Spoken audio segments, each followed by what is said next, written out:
the question then, we have been dealing with the questions Jesus asked. And we don't know exactly with the questions that Jesus asked whether Jesus expected an answer, whether Jesus already knew what the answer was. But there are 136 questions that Jesus asked.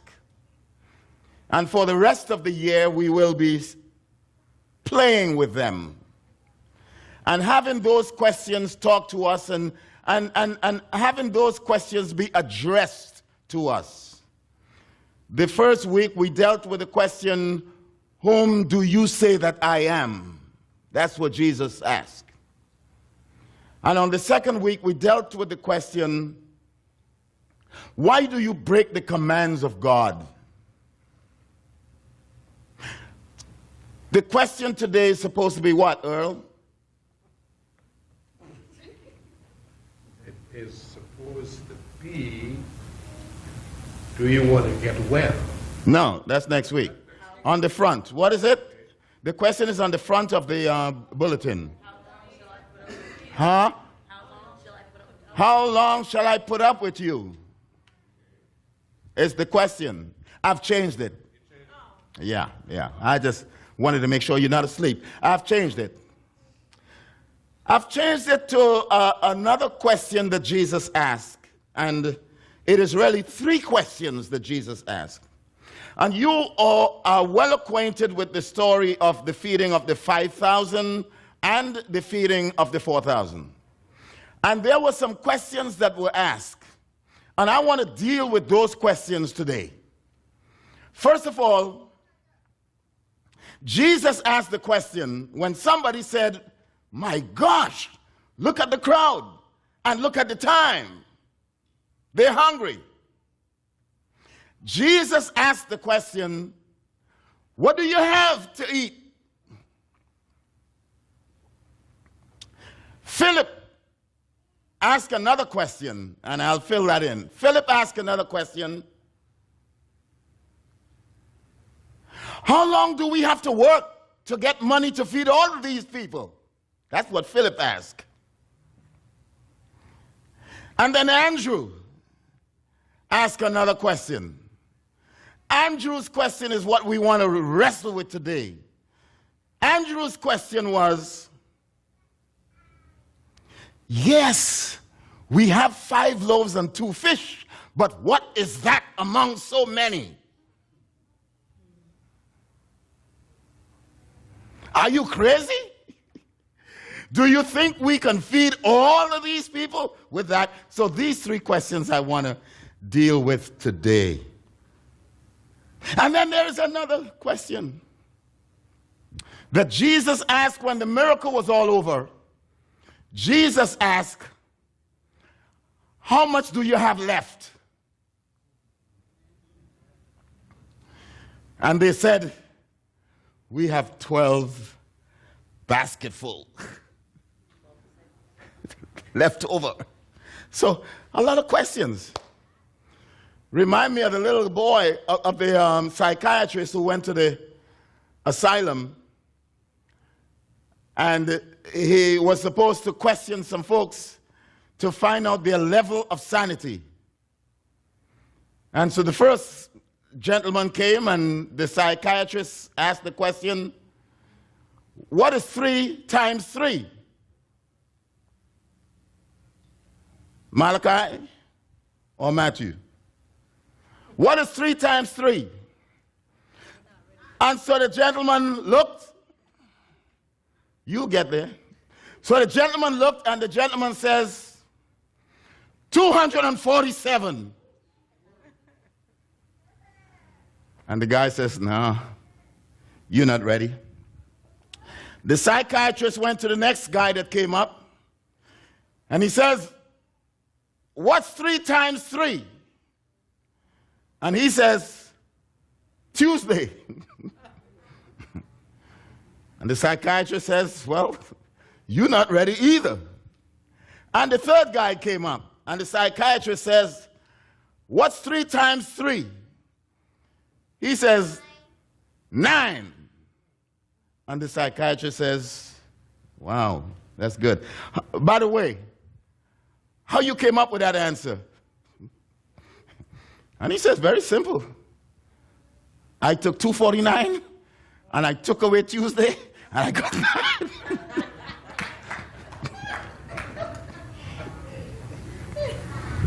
Questions. So the question that Jesus asked is, what do you have? For there are many who were saying, send them away. Send the crowd away. And this is an interesting situation because it helps us to arrive at some conclusions as to how do we deal with that situation when we come to the place in life when we don't have the resources to meet the needs. Have you ever been there?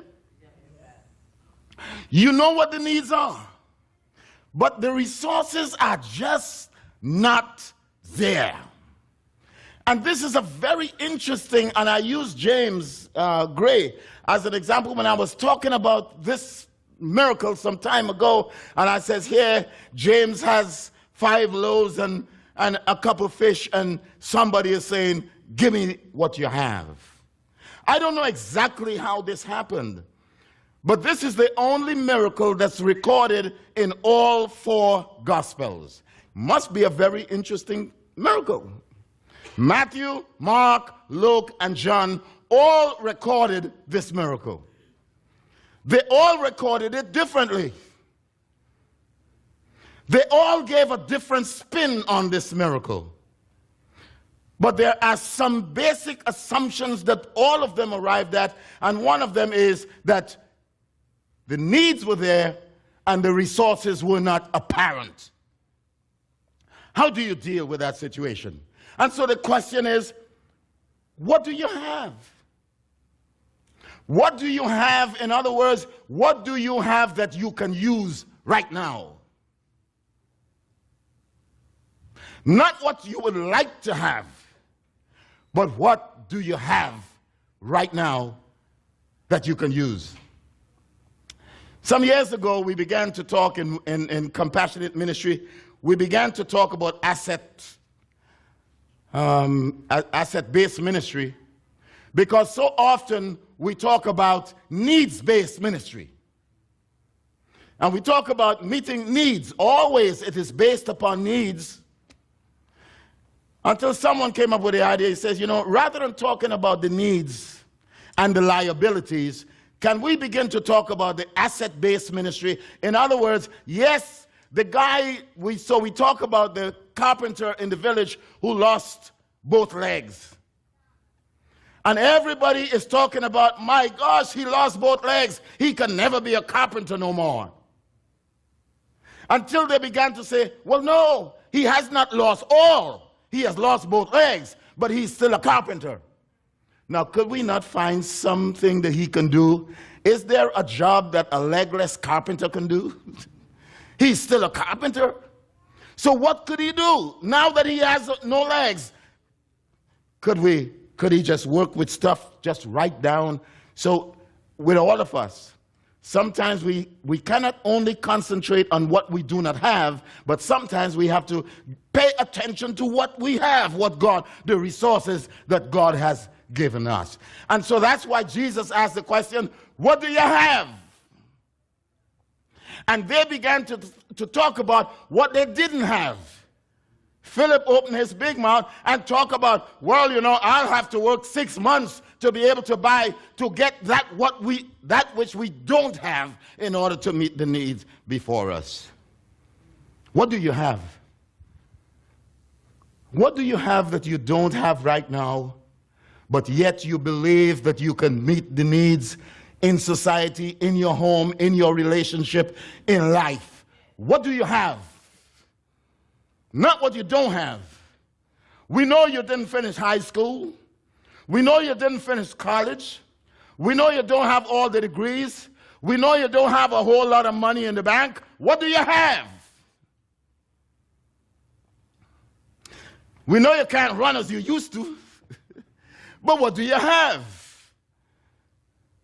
We know you're not as pretty as you used to. But what do you have? We know you've lost most of your hair. But what do you have? What do you have? And that was what Jesus was asking, because I want to believe, none of the writers wrote this, but I want to believe that those folks were not stupid and ignorant. The typical day's journey to any one of the cities was a day or 2 days. They were all on their way to somewhere else, and they met Jesus, and they heard about Jesus, and they said, you know, we're going to sit down right here. We're going to listen to the Master. I refuse to believe that all of those people who were listening to Jesus, I refuse to believe that nobody walked with any food. They walked with food. That's what you did. Wherever you went with food. You've got to be homeless to walk without food. So to assume that Jesus faced a situation where the only person that had something was a little boy is really very simplistic. 5,000 people and nobody had anything. Nobody anticipated that they might be caught in traffic with mules and camels. What do you have? It was a trick question Jesus was asking. What do you have out there? The people who were walking with nothing was not the crowd, but it was the disciples. Yeah. It was the disciples. It was the disciples that got the command of Jesus that when you go anywhere, don't carry nothing with you, just go. And Jesus' question was not so much, what does the crowd have, but you who are right around me, what do you have to give to them? Boy, that changes the miracle. What do you have? And you know what? They had nothing. After walking with Jesus all this while, after being taught by Jesus all this while, they who were supposed to have, they had nothing. They were empty. And then Philip began to calculate. And Philip says, as I look at this crowd, 6 denarii, 8 denarii, he says, boy, we'd have to work a long time to buy hot dogs. But no, they wasn't eating hot dogs. Them was Jews. What did they eat, Cassandra? Lox? Fish? Yeah, bagels. Whatever it would take, you'd have to work a long time. And so they began to look at the liabilities. They began to look at what they didn't have. We don't have the money to meet this need. Philip was trying to throw Jesus off kilter, and Philip is saying, no, we don't have. How long you think we're going to have to work to meet the needs here? Don't underestimate the resources that you already have. It reminds me of the little boy who went to the grocery store, and he stayed there, Kaylee or Haley, and he's looking on the counter, and he sees a nice jar of jelly beans. And he's looking at the jelly beans, and he is salivating. And the store owner looked at the little boy, and he saw him looking at the jelly beans, and he looks at him, and he says, put your hand in there and take some jelly beans. And he says, no, I'm not taking any jelly beans. And the store owner looked, and he's still looking at the jelly beans. He's just sitting there, and he's looking at the jelly beans, and he's wondering, jelly beans, jelly beans. And the store owner says, come on, little boy, help yourself with some jelly beans. And he adamantly refused. He says, no, I don't want any jelly beans. And finally, the store owner took his hands and put it down in the jar and gave the little boy. The little boy put his 2 hands and he filled it with jelly beans. And he goes home and he tells his mother, he says, "Ma, the owner gave me all these jelly beans." And he told her the story. And he says, "Well, why didn't you put your hand in?" He says, "No, the store owner's hands are bigger."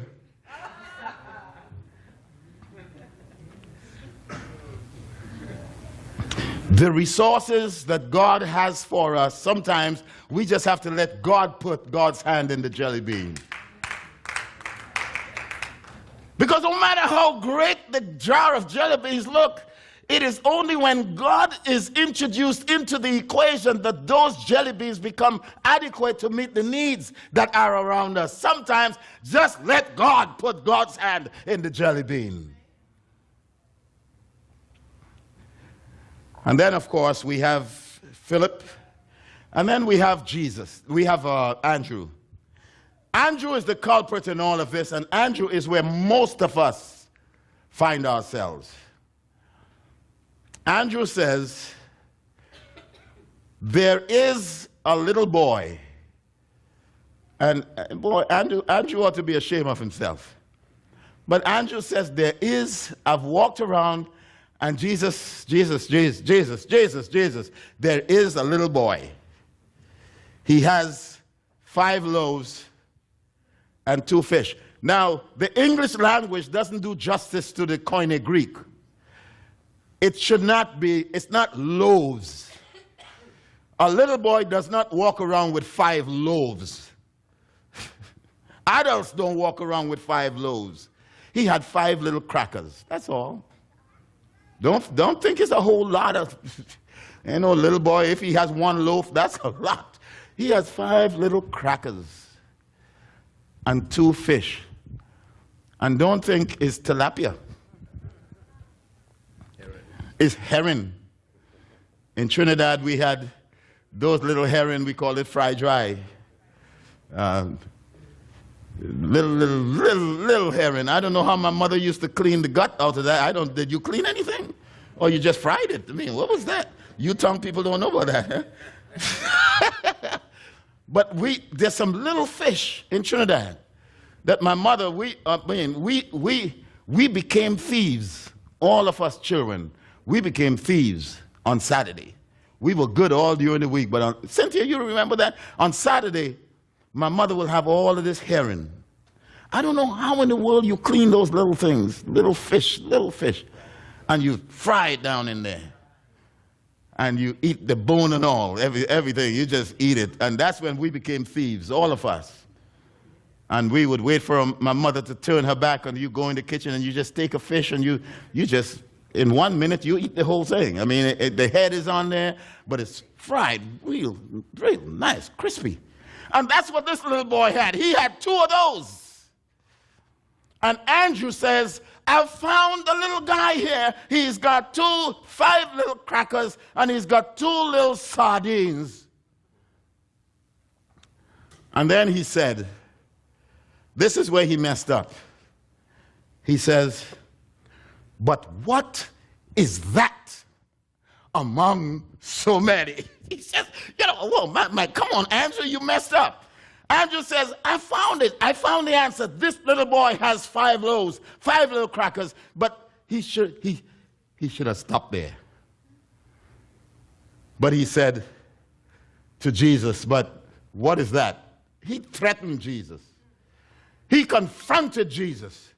"Jesus, I found the answer. I think I found the answer. This little boy has it, but I tell you what in the world is that among so many?" That's the difference between diagnosis and prognosis. The diagnosis is, I've found a little boy, he's got 5 crackers, and he's got 2 fish. That's diagnosis. Prognosis is when you say what can happen with those 5 crackers and the 2 fish. Our job is not to do prognosis. Our job is to do diagnosis. Our job is to say, God is able. Not to question whether God is able, but to say, yes, God has the 5 crackers and the 2 fish. We do prognosis when we begin to say, This is what God has, but I don't think God's ability can match my malady. That's prognosis. Yeah, God did it 5 years ago, but I don't think God can do it now. God did it in the Garden of Eden, but I don't know that God can do it now. You talked about it this morning in Sunday school. And Marie went all the way to hell.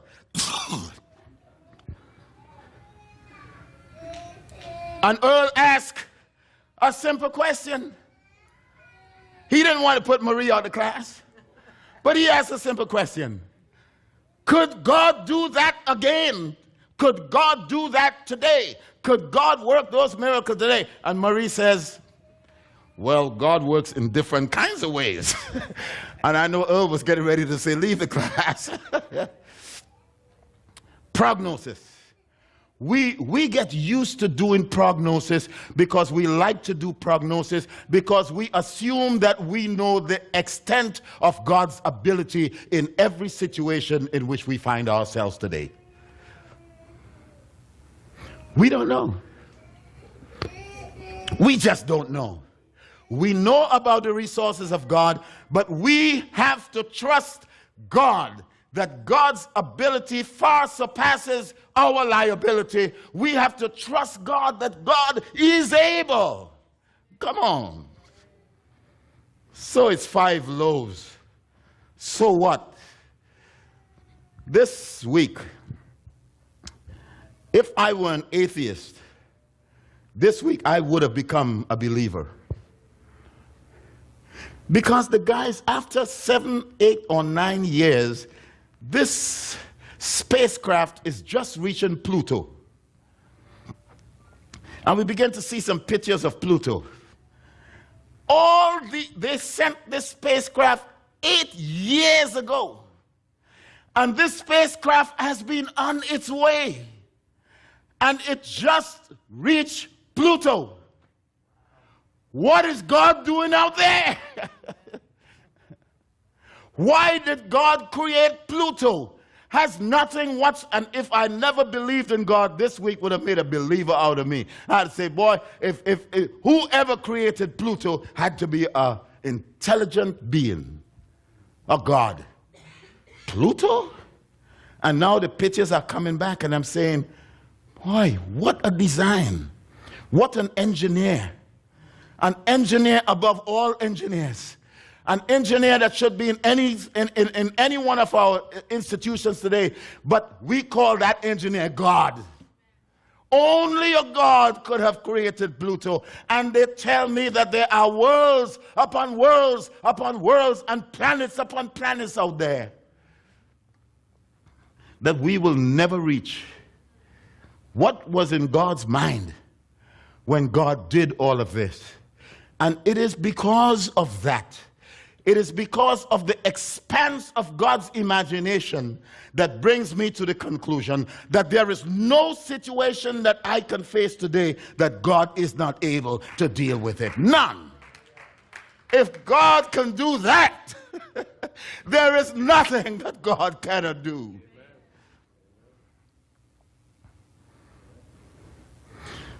That's what's so incredible about this miracle. But there is another part of this miracle. Jesus looked, and Jesus says, and this is where we begin to dissect the miracle. In John's gospel, it says, and Jesus, when Andrew says, well, this is what we have, and Jesus says, okay, let them sit down in groups of 40 or 50. Let them sit down. And there were groups of 40 to 50 all around, and they just sat on the ground. Jesus says, you, get together, form a group. You over there, form a group. You over there, form a group. Over there, form a group. Come on, get yourself together and form groups. And they all form groups. What in the world was happening?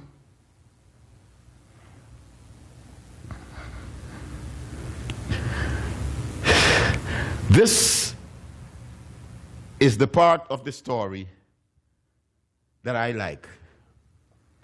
Because I believe what really happened, as Jesus said, form little groups all around, 40 to 50 people. I really believe that the message got around. Whatever you have is also mine. And whatever I have is also yours. That's the miracle. In these little groups, people began to say, you know what? If you are in need, I have. What I have, I'm willing. The message, the miraculous message that Jesus gave is that God gave his only begotten Son, that whosoever believeth in him should not perish but have everlasting life. So the love of God always gives. And in this situation where needs are pitted against resources, the greatest lesson that you can learn is that love always gives. And this is a lesson for us today. We may not have the crowds that have come before us with nothing to eat, but at least we can take away this lesson, that the love of God shed abroad in our hearts motivates us to look around and see the immediate needs around us, so that what we have, we share to the other people in that little group that we are sitting in. And so it's not only little James that had what he had, but I wonder, what were all the, you mean this little boy is the only one that had bread? He was like Joshua, feel hungry all the time. So he had to walk with something to eat. I believe the adults had. I believe the adults had a lot of food. But Jesus taught that one lesson that day: whatever you have, you must be willing to share with the person who doesn't have. And then the final question that Jesus asked, after everybody had eaten, was the question, how much do we have left? That's the question. That's the question. How much do we have left?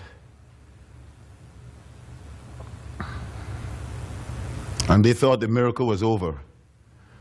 How much do you have left? I don't think it's by coincidence that when they gathered, they found it was 12 basketfuls. My gosh. Look at here. 12 basketful. A basketful for every disciple. Even Judas. 12 disciples. 12 followers of Jesus. And the miracle is over. And Jesus says, how much do we have left? And they gather it up and they're counting and they're counting. And then there's one for Peter. And there's, oh my gosh, and everybody gets one.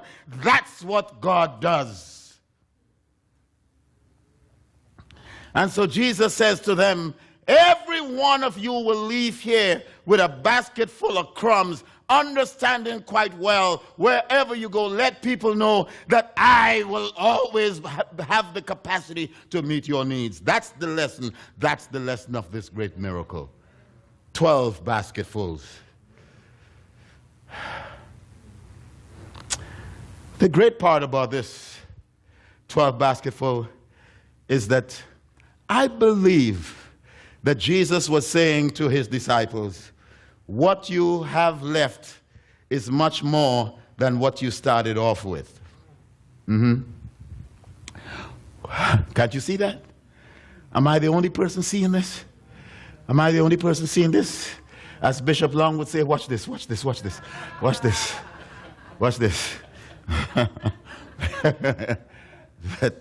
that what they had after the miracle was much more than what, remember what I said, the disciples didn't have anything. They did not walk with anything. But then he's looking at the disciples and he's saying, gather up the things. And they said, my gosh, we've got 12 basketfuls. What they have left is much more than what they had when they started. I wish we can get that. I wish we can learn that. May I remind you again, I'll be 71 in a few weeks. But somehow I've got to believe that what I have left is more than what I started off with. Otherwise, I'll be a miserable fool to think that it's all over. But that if we believe in this great God, then this great God, because when I left the womb 70 years ago, I came out with nothing but a spank on my bottom from a doctor, an ugly doctor. No, it was my aunt. Came out here with nothing. You did too, Barbara. All of us. But yet, look what we have. Look how our mind has grown in your 25 years, in your 34 years, in your 60 years. Look what has happened. And the disciples are here realizing, my gosh, we came here with nothing in our hands. But look at here. Look what we got. We got a whole basket. What do we do with it? No, fool. You go feed others with what you have.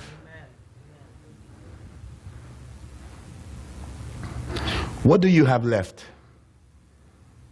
Yeah, I know life has not been all it's supposed to be. But what do you have left?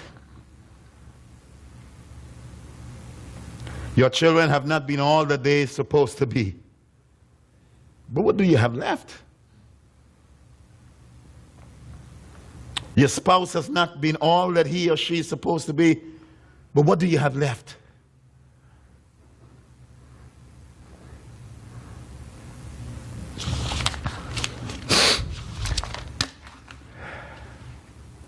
Two things.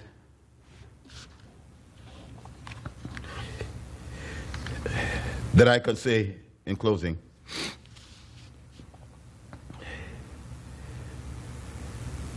Whatever you have,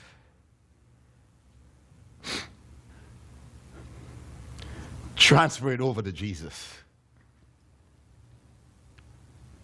Like the little boy. Whatever you have, give it over to Jesus.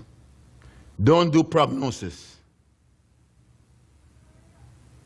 Diagnose the situation. Understand quite well that you can't deal with the situation. Turn it over to Jesus. Transfer it to Jesus. And the second consolation that I must give, if you transfer it to Jesus, a great transformation will take place in your life.